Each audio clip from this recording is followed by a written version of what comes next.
Shalom Bapak Ibu dan Saudara, bertemu kembali dalam Efrata Devotion. Dalam sebuah hikayat dikisahkan tentang kehidupan seorang raja yang arif dan bijaksana. Suatu hari yang mulia memanggil ketiga putranya untuk menguji karakter mereka sebelum mewarisi tahta kerajaan. Yang mulia memberikan 3 kotak yang tertutup rapat. Ketiga pewaris tahta ini disuruh memilih salah satu di antaranya. Anak yang sulung langsung memilih kotak yang berlapis emas yang di atasnya terukir kata kekuasaan. Dia cepat-cepat membukanya. Dia pun kaget karena isinya genangan darah yang masih segar dan darah yang sudah kering. Begitulah orang mengejar kekuasaan, sering terjadi pertumpahan darah.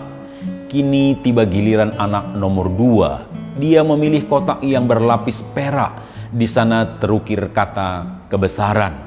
Dia berharap kotak ini menjadi kotak keberuntungan yang akan membesarkan namanya. Dia pun membukanya secara perlahan-lahan. Begitu dilihat isinya, dia kecewa karena isinya hanya abu. Abu orang-orang hebat yang pernah jaya dan berkuasa selama hidup mereka. Tiba giliran si anak bungsu. Memang begitulah nasib anak bungsu, jadi yang terakhir. Tinggal sisa-sisa, tidak ada pilihan. Dia mengambil kotak yang tertutup rapi yang terbungkus dengan tanah liat. Di atasnya terukir kata Tuhan. Orang-orang yang menyaksikan berkata, kotak inilah yang paling berharga, sebab Tuhan lebih penting dari kekuasaan dan kebesaran. Tapi sayangnya tidak banyak orang yang memilih Tuhan dalam hidupnya. Inilah yang membedakan Daniel dari tokoh-tokoh Alkitab yang lain. Ia berani mengatakan tidak untuk menyantap santapan raja. Bukankah ini kesempatan menikmati makanan yang lezat? Orang tawanan disuguhi makanan yang enak, kok nolak? Bukankah ini seharusnya bersyukur? Bila ada pemuda model Daniel, teman sekeliling akan berkata, kita jangan kaku, harus fleksibel. Kita harus sadar ini bukan daerah kita.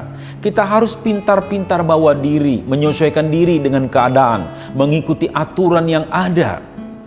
Daniel berketetapan untuk tidak menajiskan dirinya.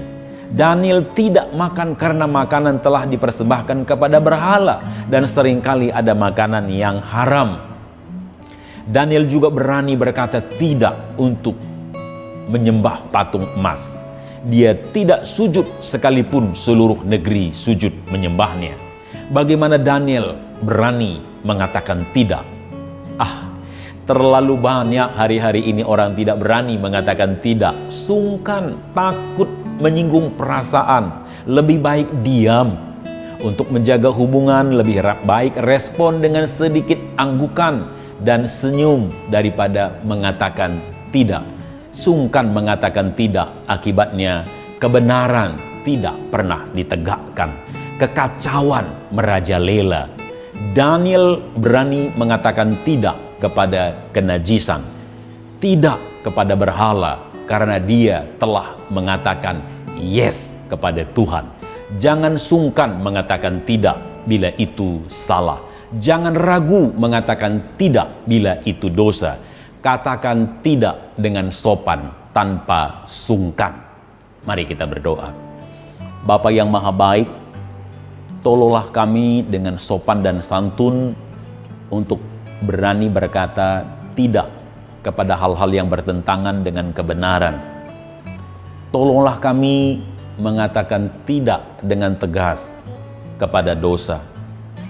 Mohon anugerah-Mu bagi kami supaya kami hidup di dalam kebenaran dan kebenaran ditegakkan di tengah masyarakat di mana kami berada.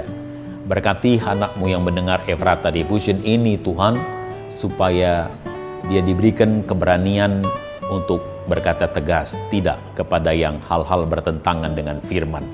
Terima kasih untuk semua kebaikan Tuhan, anugerah Tuhan. Dalam nama Yesus kami berdoa. Amin. Tuhan Yesus memberkati.